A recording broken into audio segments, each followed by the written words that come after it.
Welcome to my channel classes by Sunita ma'am. सभी बच्चों का हिंदी की क्लास में स्वागत है। बच्चों, आज हम इस वीडियो में पढ़ेंगे वर्बे छंद। पिछली वीडियो में हमने दोहा, सोठा, रोला, चौपाई, कुंडलिया, हरि गीतिका ये सब पढ़ा था। जिन बच्चों ने इन सब की वीडियो नहीं देखी है तो इसका लिंक डिस्क्रिप्शन बॉक्स में दे दिया गया है, वहाँ से आप देख सकते हैं। तो बच्चों, शुरू करते हैं वर्बे छंद की परिभाषा। ये जो वर्बे छंद है ये अर्धसम मात्रिक छंद है। यह अर्धसम मात्रिक छंद है और इसके प्रथम एवं तृतीय चरण में 12-12 मात्राएं तथा द्वितीय एवं चतुर्थ चरण में 7-7 मात्राएं होती हैं और सम चरणों के अंत में जगण होता है। ये बच्चों ये है इसकी परिभाषा। एक बार और बता दें बच्चों, जिसमें लिखा होता है अर्धसम मात्रिक छंद, तो उसमें जो उसकी पहली पंक्ति होती है उसमें अलग मात्रा होती हैं और जो उसकी दूसरी पंक्ति होती है उसमें अलग मात्राएं होती हैं।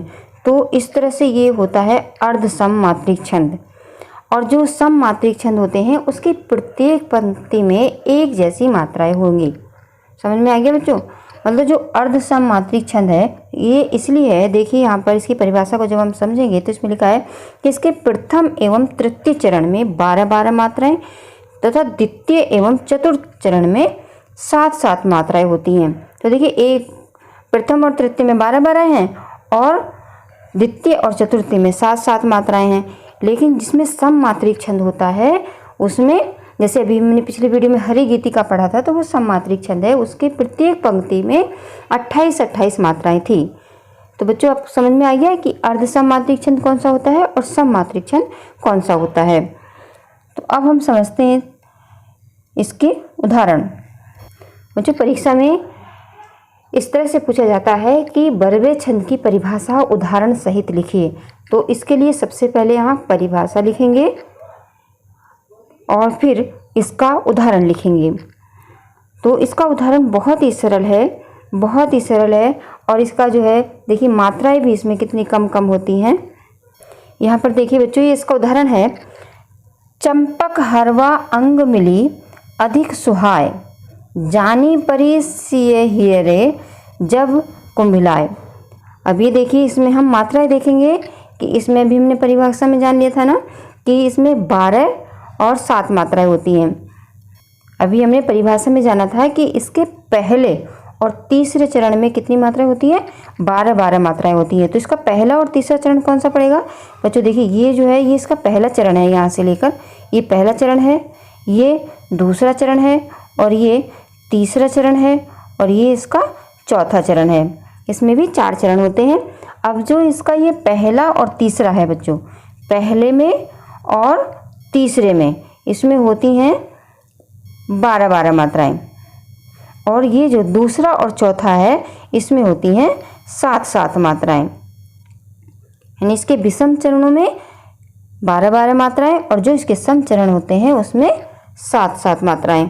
अब हम देखेंगे कि कैसे इसमें 12-12 मात्राएं आ रही हैं और कहाँ पर कैसे इसमें 7-7 मात्राएं आ रही हैं। अब देखो बच्चों, ये पहला शब्द चंपक। अब चंपक में वैसे तो च पे कोई मात्रा नहीं लगी है तो लघु मात्रा आनी चाहिए, लेकिन इसके पीछे आधा अक्षर है तो आधा अक्षर पहले अक्षर में जुड़ जाता है, तो इसलिए इस पर गुरु मात्रा लगी है। पा पर लघु मात्रा लगेगी, का पे भी लघु मात्रा लगेगी, हरवा पर भी लघु मात्रा लगी है। देखिए, र और ये वा पे गुरु मात्रा लगेगी। अंग पे ये चक्र बिंदी जो होती है उस पर हमेशा लघु मात्रा लगती है, तो इसलिए आ पे यहाँ पर लघु मात्रा लगी है। गा पे भी लघु मात्रा लगी है। माँ पे छोटी की मात्रा है तो इस पे लघु मात्रा है और ला पे भी छोटी की मात्रा है तो इस पर भी लघु मात्रा लगी है बच्चों। अब हम अगर इसकी मात्राएं गिने तो बच्चों यहाँ पर 12 मात्राएं होंगी। देखिए, 2, 3, 4, 5, 6, 7, 8, 9, 10, 11, 12। यहाँ पर जो है हमारी 12 मात्राएं हो गई यहाँ तक। अब आगे देखिए, इसका जो दूसरा चरण है, एक यहाँ पर अधिक शब्द है। अब यहाँ पर देखिए लघु मात्रा है, धा पे छोटी की मात्रा है इसलिए लघु मात्रा है, का पे भी लघु मात्रा लगेगी, सा पे छोटे ओ की मात्रा है इसलिए लघु मात्रा लगेगी, लेकिन हा पे आकर डंडा है इसलिए गुरु मात्रा लगेगी और इसमें ये या पे लघु मात्रा लगेगी। तो अब यहाँ पर अगर हम मात्राएं गिनें यहाँ से यहाँ तक, बच्चों यहाँ से यहाँ तक मात्राएं गिनेंगे तो देखिए 3, 4, 5, 6, 7, यहाँ पर 7 मात्राएं हो गई। ऐसे ही अगर हम ये दूसरी पंक्ति में भी मात्रा लगाएंगे तो इसी तरह से बैठेंगे। देखिए जानी पे, जा पे ये गुरु मात्रा लगेगी और ना पे ये छोटी की मात्रा है तो लघु मात्रा लगेगी, पा पे ये लघु मात्रा लगेगी, रा पे गुरु मात्रा लगेगी, सा पे छोटी की मात्रा है तो इस पर लघु मात्रा लगेगी। बच्चों यहाँ पर हा पे छोटी की मात्रा है इसलिए लघु मात्रा लगेगी, या पे भी लघु मात्रा लगेगी और इस पर गुरु मात्रा लगेगी। अब इस पर देखिए मात्राएं गिन करके आप देख सकते हैं कितनी मात्राएं लगी हैं। देखिए बच्चों यहाँ पर ये 12 मात्राएं हो गई। अब आगे ये है जब। अब जब पे ये लघु मात्रा लगेगी, का पे छोटे की मात्रा है इसलिए लघु मात्रा लगेगी, भा पे भी छोटे की मात्रा है इसलिए लघु मात्रा लगेगी, ला पे आकरंडा है इसलिए गुरु मात्रा लगेगी और या पे लघु मात्रा लगेगी। अब यहाँ पर जब हम मात्राएं गिनेंगे ये तो कितनी बैठेंगी? 7 बैठेंगी। देखिए 1, 2, 3, 4, 5, 6, 7 हो गई। यहाँ पर 7 आई, यहाँ पर 7 आई, यहाँ पर 12 आई इसमें और इसमें भी 12 आई। तो बच्चों इसमें किस चरण में 12-12 होती हैं? पहले और तीसरे चरण में 12-12 और दूसरे और चौथे चरण में 7-7 मात्राएं होती हैं। और हमने परिभाषा में एक और विशेषता जानी थी वर्वे छंद की कि इसके अंत में जगण की मात्राएं आती हैं। अब जगण की मात्राएं कैसे पहचाने बच्चों? देखिए यहाँ पर हमने यमाता राज भानसलगा से बताया था कि जगण का कौन सा गण बनेगा? जगण बनेगा। और जगण पर हमारी कितनी मात्राएं बैठती हैं? जगण कौन से शब्द से बनता है? बच्चों यमाता राज भानसलगा पर एक पूरी वीडियो बनी हुई है, उसको आप देख लीजिए तो आपको अच्छी तरह से समझ में आ जाएगा। इसमें हम थोड़ा संक्षेप में बताते हैं कि किस तरह से गण बनते हैं। अब देखिए जो यमाता है, अगर हमें गण बनाना है तो हम यमाता से ये गण बनेगा और इस पर जो है मात्रा लगा करके देख लेंगे कि इस पर किस तरह से मात्रा बन रही हैं। दूसरा गण हमारा मातारा से बनेगा, तीसरा तारास से बनेगा, चौथा राजभास से बनेगा और अगला जभान बनेगा। मैं यहाँ पर मात्रा लगा कर देख लेंगे। और अगला भानस से बनेगा, अगला नसल से बनेगा और ये लघु गुरु है। अब इस तरह से हमने क्या बताया था अभी कि उसमें जगण है। अब हम जगण की मात्राएं देखने के लिए बच्चों क्या देखेंगे कि इस सूत्र की सहायता से हम ये देखेंगे कि जा से लेकर के अगले जो 2 अक्षर हैं वो लेंगे। तो यहाँ बच्चों ये देखिए यहाँ पर ये रगण की मात्रा है। तो बच्चों हमने परिभाषा में ये भी जाना था कि वर्वे छंद के अंत में ये जगण की मात्राएं होती हैं। तो देखिए ये जगण की मात्राएं हैं क्योंकि जगण जो है हमारा, अगर बच्चों आपको जगण की मात्राएं जाननी है तो आप ये सूत्र लिख करके इस तरह से जो भी गण हो उससे शुरू करते हुए 3 वर्ण ले लीजिए। देखिए अब यहाँ पर ये आया जभान। अब हम जब जभान पे मात्रा लगा के देखेंगे तो ये मात्राएं हमारी बन जाएंगी। तो इस तरह से देखिए बच्चों उसमें वर्वे छंद में अंत में ये जगण की मात्राएं आ रही हैं। देखिए यहाँ पर ये मात्रा जो है जगण की मात्रा है। तो अब आपको समझ में आ गया होगा कि जो वर्वे छंद है उसमें 4 चरण होते हैं। ये देखिए 4 चरण होते हैं और इसके पहले और तीसरे चरण में 12-12 मात्राएं होती हैं। यहाँ पर 12 और यहाँ पर 12 और इसके जो दूसरा है और चौथा है, ये दूसरा और चौथे चरण में 7-7 मात्राएं होती हैं और ये जो अंत में जगण आता है इसमें और एक बार मात्रा लगा कर देख लेते हैं बच्चों। देखिए ये चा है, चा के आगे आधा अक्षर है तो जहाँ आधा अक्षर आता है तो उसकी गुरु मात्रा बन जाती है।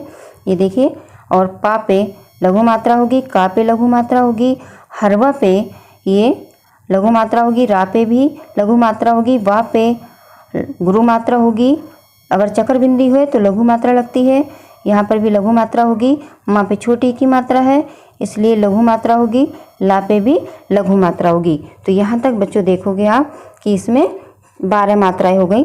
अब आगे देखिए ये लघु मात्रा, ये भी लघु मात्रा, यहाँ भी लघु मात्रा, सा पे छोटी की मात्रा है इसलिए लघु मात्रा, हा पे आकरंडा है इसलिए गुरु मात्रा और इस पर लघु मात्रा। अगर हम यहाँ पर गिनेंगे तो ये 7 मात्राएं हो जाएंगी। तो बच्चों यहाँ पर 12 हो गई और यहाँ पर 7 हो गई और इसमें ये जगण भी आ गया।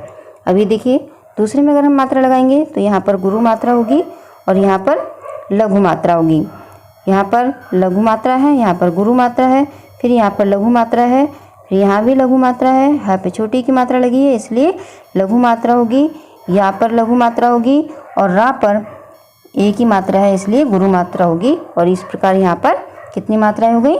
यहाँ पर 12 मात्रा हो गई। अब ये देखिए, जब पे लघु मात्रा, वा पे भी लघु मात्रा, का पे ओ की मात्रा भी है और ये ऊपर चंद्रबिंदी भी है इसलिए लघु मात्रा, भा पे छोटी की मात्रा है इसलिए लघु मात्रा, ला पे आकर अंडा लगा है इसलिए गुरु मात्रा और ये लघु मात्रा। अब ये देखिए, यहाँ पर 7 मात्राएं हो रही हैं और यहाँ पर जगण की मात्रा भी आ गई हैं।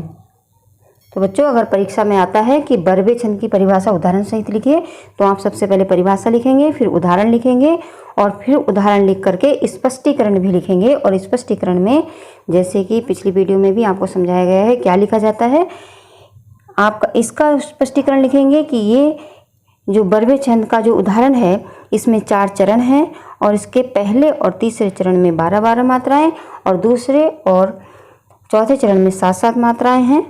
इस प्रकार ये बरबे छंद है।